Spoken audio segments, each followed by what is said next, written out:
Damos la bienvenida a la doctora Catalina Mendoza, experta en Derecho y Género, profesora de la Universidad de Cuenca. Doctora Mendoza, este 25 de noviembre se conmemora a nivel internacional el Día para la Eliminación de la Violencia contra la Mujer. ¿Qué reflexiones le trae a usted esta fecha? En efecto, esta fecha es una fecha que nos permite conmemorar la lucha histórica de las mujeres, del movimiento de mujeres, del movimiento feminista a nivel mundial, a nivel internacional, precisamente para erradicar la violencia de género en contra de las mujeres. Una violencia de género que se ha convertido ya en un hecho de carácter sistemático, ¿no es cierto?, en todos los lugares, y que afecta a la diversidad de mujeres.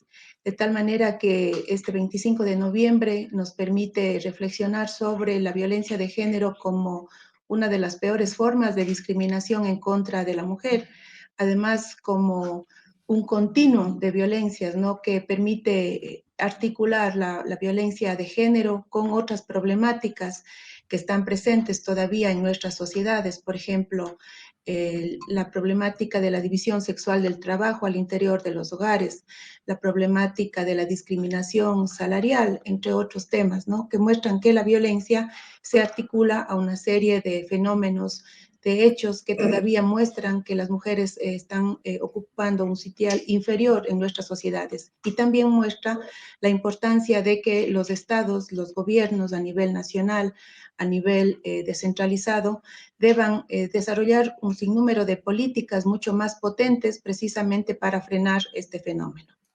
Este entorno es ciertamente complejo y aquí en Ecuador vivimos una situación muy delicada con una crisis carcelaria, con un auge delincuencial que no encuentra control, con una crisis de valores en general. ¿Cómo influye esta situación, este entorno en la violencia del género?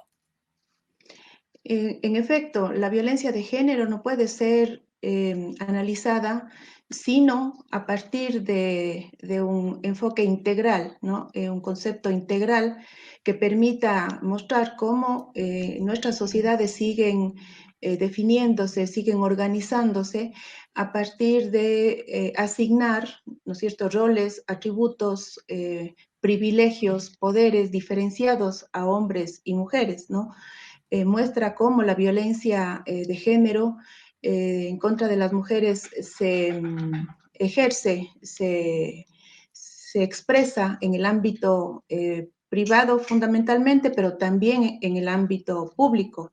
Muestra también la construcción diferenciada, ¿no es cierto?, de las identidades femeninas y masculinas, de tal manera que efectivamente los hechos de violencia que nuestro país está presenciando dan cuenta, ¿no es cierto?, de esa distribución inequitativa, desigual, de poderes, de espacios, ¿no es cierto?, de privilegios y de derechos, como digo, diferencial a hombres y mujeres. Pero ahí también entra en análisis otro concepto, el concepto de la interseccionalidad, que da cuenta, ¿no es cierto?, de cómo las experiencias cruzadas, imbricadas de dominación y de subordinación afectan a las personas, a los sujetos, ¿no es cierto?, también no solo por su condición de género, sino también vinculados a otros factores de subordinación, a otros marcadores de desigualdad, como sería la cuestión socioeconómica, la clase social, la pertenencia étnica, la racialización, ¿no?, entre otros fenómenos.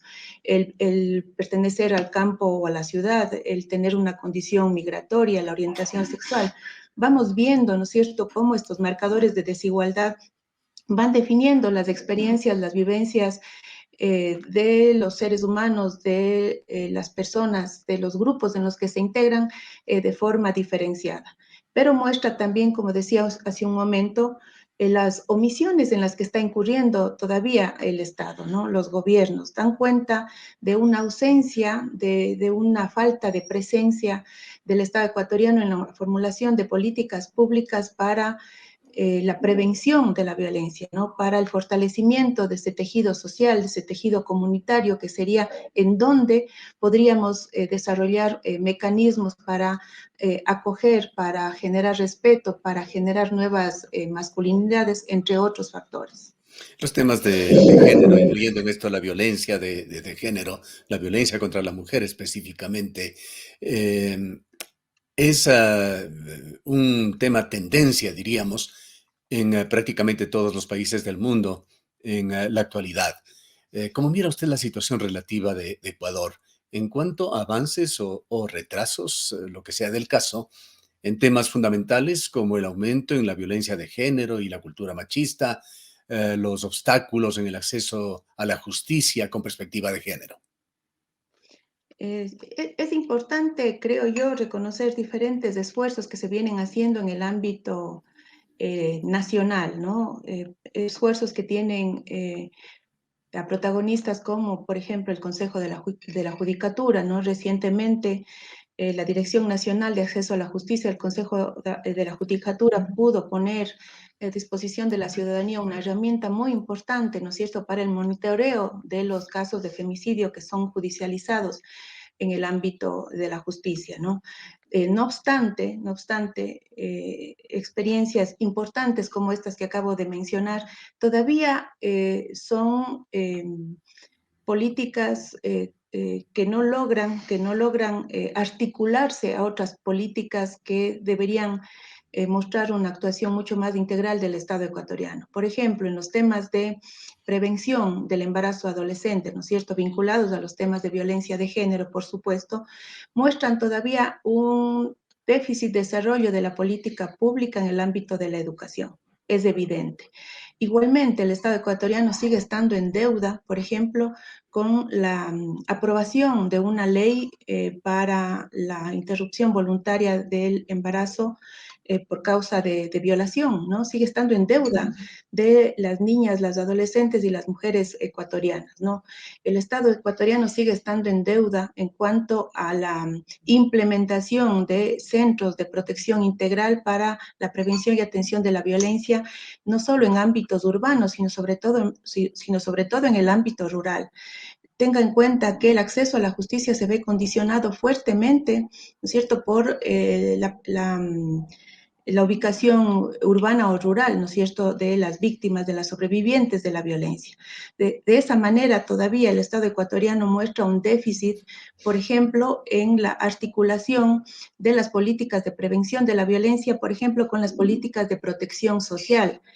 Todavía nuestro país, al igual que muchos otros de Latinoamérica, sigue brindando protección social a partir del Estatuto del Trabajador Formal. Es decir, no se han generado propuestas de políticas públicas para la protección social de las y de los ciudadanos al margen de este Estatuto de Trabajador Formal. De tal manera que quienes no están afiliados, por ejemplo, a la Seguridad Social, qué sé yo, trabajadoras informales, personas en condición de movilidad humana, entre otras, ¿no es cierto?, no pueden acceder a ese mínimo, a ese piso básico de protección social que les permita, ¿no es cierto?, vivir con dignidad. Esas son las falencias del Estado ecuatoriano y yo me permito señalar que no parece vislumbrarse un mejor futuro, ¿no es cierto?, en el corto plazo, ¿no?, teniendo en cuenta las ¿Cómo ha políticas. visto usted, doctora Mendoza, el nombramiento y más allá del nombramiento, el desempeño de una mujer a quien Guillermo Lazo le puso en una posición de expectativa en estos temas de derechos? Me refiero a la abogada Bernarda Ordóñez Moscoso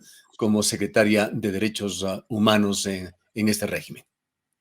Sí, justamente mi intervención anterior quería ir por ese lado, ¿no?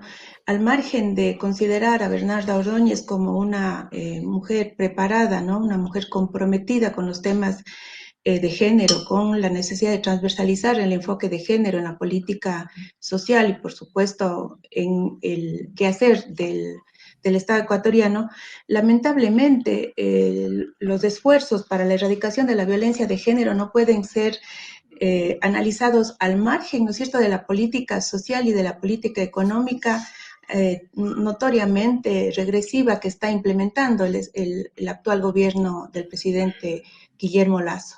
Por ¿Podría lo ser tanto, específica en cuanto a los temas que califica como regresivos? ¿Cuáles serían estos? por ejemplo, es evidente, ¿no es cierto?, que la crisis carcelaria ha dado cuenta de un Estado indolente, ¿no es cierto?, frente a los derechos humanos de las personas privadas de la libertad. las propuestas que se están planteando, ¿no es cierto?, son propuestas básicamente en el orden de lo que se denominan las propuestas securitistas, es decir, no vinculadas al enfoque de derechos humanos, ¿no es cierto?, no vinculadas a la dignidad del ser humano además privado de la libertad, sino vinculadas, ¿no es cierto?, a esta idea de la protección de la seguridad del Estado, vistos además como enemigos de la seguridad del Estado. En este marco, ¿no es cierto?, de una franca omisión del enfoque de derechos humanos, es muy yo diría, es difícil, ¿no es cierto? Yo diría hasta imposible pretender desarrollar una política de prevención de la violencia de género que está absolutamente articulada con la necesidad de implementar un enfoque de derechos humanos, ¿no es cierto?, en el quehacer del Estado ecuatoriano. No podría pensarse que una política de prevención, atención y erradicación de la violencia tenga que desarrollarse al margen, ¿no es cierto?, de una propuesta integral de promoción, de defensa irrestricta de los derechos humanos de todas las personas, incluyendo, por supuesto, de aquellas que son consideradas por nuestra Constitución como grupos de atención prioritaria. Hemos visto, ¿no es cierto?, más de 300 asesinatos de personas que se encontraban, ¿no es cierto?, Bajo custodia. en teoría, bajo la custodia y protección del Estado, ¿no? Porque en la práctica lo que hemos visto es que se ha dejado a personas básicamente pobres, que están privadas de la libertad, a merced, ¿no es cierto?, de una violencia que ha privado, digamos, de la vida a muchas personas, ¿no? Con impactos muy serios también en las familias de las cuales ellos son parte, pero sobre todo en la construcción de una sociedad mucho más solidaria, respetuosa de los derechos humanos. Por ello, me permito pensar que los esfuerzos que puede hacer Bernarda Ordóñez no son compatibles con la orientación neoliberal, la orientación, yo diría, incluso antiderechos, ¿no?, del actual presidente Guillermo Lasso. En este Ecuador, escenario de mundos superpuestos, doctora Mendoza, usted se ha referido a otra realidad que existe en la ruralidad ecuatoriana. ¿Cómo mira usted la ausencia de estrategias para el empoderamiento económico, laboral, educativo de mujeres de la ruralidad, de mujeres de bajos ingresos en general, también en los sectores urbanos, de indígenas, de personas con discapacidad? En efecto, una política de prevención y erradicación de la violencia de género, ¿no es cierto?, que se ejerce en contra de las mujeres, no podría dejar de lado la importancia de considerar a colectivos que se encuentran en situación de mayor vulnerabilidad, precisamente porque han sido objeto de discriminación histórica, ¿no? Precisamente los colectivos a los que usted hace referencia. Por poner un ejemplo, una mujer que es víctima de violencia en la zona rural, si bien podría acudir, ¿no es cierto?, a la tenencia política de su parroquia rural, no obstante, vemos cómo no existen servicios de prevención, de atención, de acompañamiento de la violencia en las zonas rurales. Y los servicios, las redes que existen básicamente están ubicadas en las capitales de provincia. Entonces, ahí estamos hablando de una barrera añadida al ejercicio, ¿no es cierto?, de acceso a la justicia de las mujeres rurales. Pero si además a eso le añadimos el hecho de que, por ejemplo, a raíz de la pandemia, gran cantidad de mujeres que trabajaban en la informalidad debieron suspender, ¿no es cierto?, las actividades laborales, además actividades que no están protegidas, ¿no es cierto?, por la seguridad social, que no cuentan con una política pública que permita fortalecer el acceso de las mujeres a la fuerza laboral. Estamos viendo, ¿no es cierto?, cómo los grupos, los colectivos que se encuentran en mayor situación de vulnerabilidad han sido los más golpeados, ¿no es cierto?, por esta crisis sanitaria, esta crisis política sanitaria de la pandemia por COVID-19 y las que menos tienen posibilidad de acceder, como dije, a políticas de protección social. En este sentido, el Estado ecuatoriano sigue estando con una fuerte deuda respecto de la atención, la protección de diversos colectivos como los que usted ha mencionado. No da cuenta el Estado ecuatoriano este momento de políticas específicas, ¿no?, para atender las necesidades, las demandas específicas de colectivos en situación de mayor vulnerabilidad de una desigualdad histórica. Viendo desde el otro lado, doctora Mendoza, ¿cómo ha evolucionado en Ecuador la violencia machista? ¿Qué es lo que se ha logrado en estos últimos años con este despertar de conciencia sobre estos temas? ¿Qué avances hay en tratar de disminuir la violencia de tipo emocional, la sexual, la laboral, que con frecuencia llega a extremos de la agresión física? A mí me parece que este 25 de noviembre es necesario reconocer el esfuerzo, el activismo del movimiento de mujeres, del movimiento feminista del país, ¿no? Porque las políticas que se le han arrancado al Estado ecuatoriano han sido producto precisamente de la movilización y de la lucha del movimiento de mujeres, del movimiento feminista. Por poner un ejemplo, en el Cantón Cuenca, ¿no es cierto?, el Cabildo Cuencano aprobó, ¿no es cierto?, la asignación de un importante presupuesto para desarrollar acciones de prevención, atención y erradicación de la violencia de género, política pública de carácter local que, como digo, se arranca a partir de ese esfuerzo sistemático, permanente del movimiento de mujeres a través, por ejemplo, del Cabildo por las Mujeres de Cuenca, de la Mesa de Erradicación de la Violencia de Género, ¿Se que ha es dado el que va un buen destino a esta inversión, a este dinero? efectivamente, es lo que va logrando, ¿no es cierto?, que el Cabildo Cuencano, sus concejales, las autoridades que lo presiden, ¿no es cierto?, hayan comprometido ese esfuerzo y hayan aprobado esta reforma muy importante en nuestra ciudad. No ¿Cómo mira usted obstante, el trabajo en otra entidad paralela, sin perjuicio de que continúe sobre el tema, en el Consejo Provincial de la SUAY, o Gobierno Provincial, organismo del cual usted temporalmente fue parte y que justamente también en estos días está lanzando un programa denominado 16 días de activismo, todas las causas nos convocan? sí, justamente, digamos, esta movilización del movimiento de mujeres ha logrado que los gobiernos autónomos descentralizados cada vez más vayan incorporando, ¿no es cierto?, a su quehacer, ¿no es cierto?, la definición de políticas públicas y de acciones para transversalizar el enfoque de género en la gestión institucional y una de ellas, ¿no es cierto?, la política pública de prevención y atención de la violencia de género.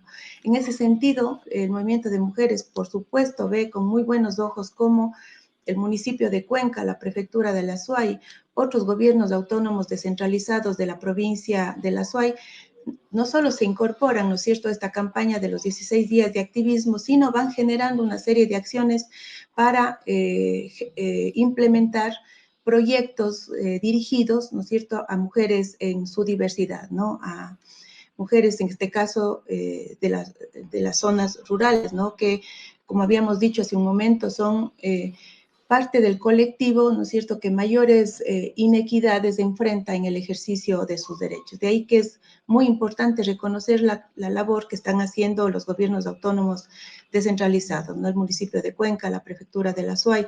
No obstante, cada vez más será importante que estas instituciones puedan incorporar mayores recursos, ¿no es cierto?, un mayor presupuesto para que estos proyectos tengan una sostenibilidad en el tiempo. Asimismo, la academia, ¿no?